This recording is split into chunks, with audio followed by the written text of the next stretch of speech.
But I must make it clear that this is not a government versus Sikh problem or Hindu versus Sikh problem.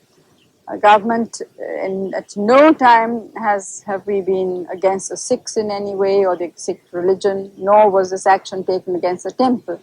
It was taken merely against the group of people who were taking shelter there and using it as a foothold for all kinds of anti-national, anti-social, anti-religious activities also, I would say.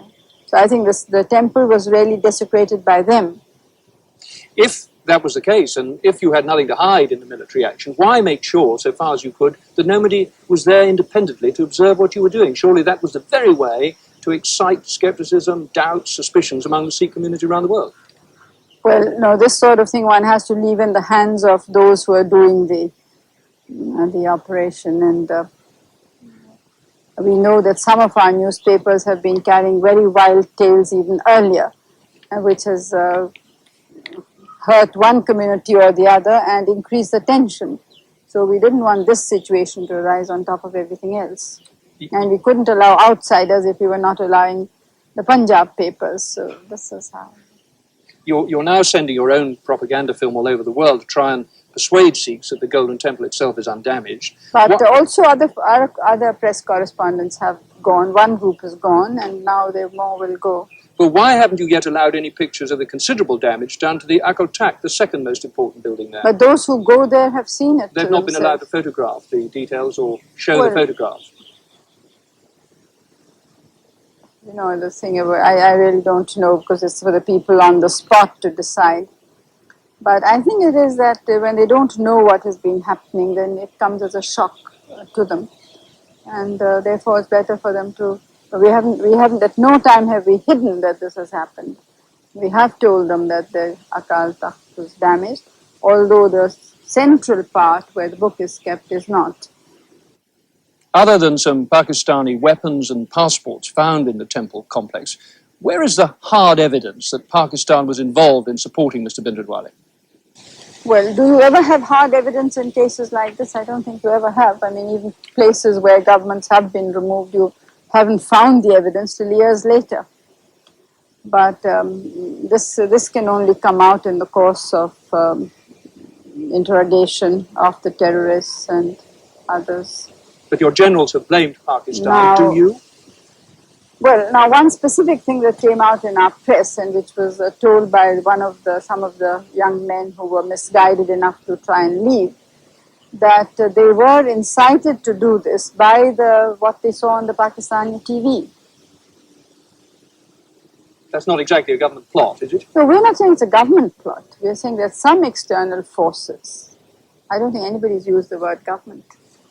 It's been reported that you've told recent visitors that you believe the American CIA may have had a hand in stirring up trouble there. No, you see, this is what they try to get me to say. In every possible way, the same question comes back and back, so you say something on it. All I said when I was asked this, I said, well, the CIA is active in a number of countries, and there's no reason to think that it's not active here. But whether it's involved in this or not, I don't think I've been specifically asked, nor have I said anything about it. You've written to Mrs. Thatcher asking for her understanding and cooperation. What exactly do you want her to do? Well, I just wanted to keep her informed. To what end? Well, as a head of state, I've probably written to other heads of states also, but especially those areas where there is a Sikh population of Sikhs who get easily excited and may not be totally in touch with what has been happening all this time. How can Mrs. Thatcher stop your Sikh opponents like Dr. Chauhan campaigning in Britain for a separate Sikh state, Khalistan? Well, that's for her to figure out. Do you think she should try and stop it? Is that what you've asked her to do? No, I've not. I've only informed her of the situation here, what it was and why we had to take the action and what the situation is today. Could I quote to you something that Mahatma Gandhi wrote in 1931? He said, "I venture to suggest that the non-violence creed of the Congress Party is the surest guarantee of good faith, and our Sikh friends have no reason to fear that it would betray them. The moment it does so, the Congress would not only thereby seal its own doom, but that of the country too. After the military action in Amritsar, is that a danger today? No. Military action is a last resort. We have, in this country, we have pursued the path of nonviolence, of negotiations within the country as well as outside the country. We don't believe in war. But when we have been attacked, we have had to defend ourselves, and Mahatma Gandhi in his own lifetime accepted that necessity. You've talked of the necessity now for the healing touch. So why is it that you've now locked up almost the entire leadership of the Akali Dal, the Sikh religious party? Well, we have to find out how involved they are in all this. And the healing touch is with the mass of the Sikhs. Of course, it's with them also. But it's with the masses of the Sikhs who were misled.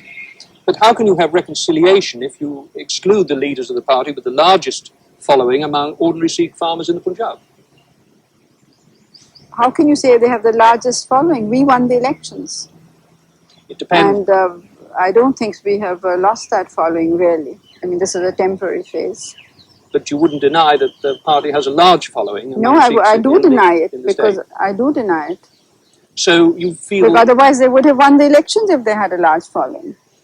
Are you saying because they didn't win, you don't now have to talk in terms of I'm not. reconciliation? We have been talking with them. But now? No, now it depends, talk with whom. Are they willing to talk? They have rejected everything we've offered. But are you willing? So the situation, well, I'm willing depending on whether they are clear about various, the integrity and unity of the country. As I said, within within our constitution. You said if moderate Sikhs were aware of what was happening and did nothing to stop it, the situation completely changed. Now that seems to imply that you aren't going to talk to them anymore. No, that's not so. We've been in touch with them continuously, even when some of them were in prison. After the riots in Bombay, you worked quickly on the scene to help in the task of reconciliation. Why haven't you gone to Amritsar, to the Golden Temple? It's quite a different situation, isn't it? Needs reconciliation. Yes, it does, but here there was a military situation almost. Even before the army went in, it was a military situation. They were shooting people, throwing bodies out, and everybody who went in was escorted by an armed person, even women. So I don't think that my going there would have been a healing touch. I mean, the whole point of going is that it should show some results. The President has been. Do you not feel it would be helpful if you went? No, I will go. Would it be right to say that, rather like Mrs. Thatcher, after her resolute action in the Falklands, you now have an Amritsar factor to help you in the coming election? Well, we don't look at our things like this. And elections are very far from our mind in dealing with this whole situation. In fact, I think if the opposition had not brought in so much of the elections, perhaps it would have been solved much earlier. Is there a danger that what has happened in Amritsar, the Golden Temple, may help you and your party win the election, but jeopardize the unity of India, for which you fought so tenaciously? In no circumstances would I allow anything to jeopardize the unity. Elections come and go, we've won and we've lost, and we can face both situations. But the unity of India is much more important. And what has happened in Amritsar, the Golden Temple, does not jeopardize that? No, I don't think so. Is there anything about the way you've handled this very difficult situation that you now regret? Well, perhaps if we had acted earlier, the situation would have been less tragic. On the other hand, it was difficult to act earlier until you could prove to them that you had no other option. So, nothing else you could have done? I don't think in this particular situation we could have done much else. Prime Minister, thank you.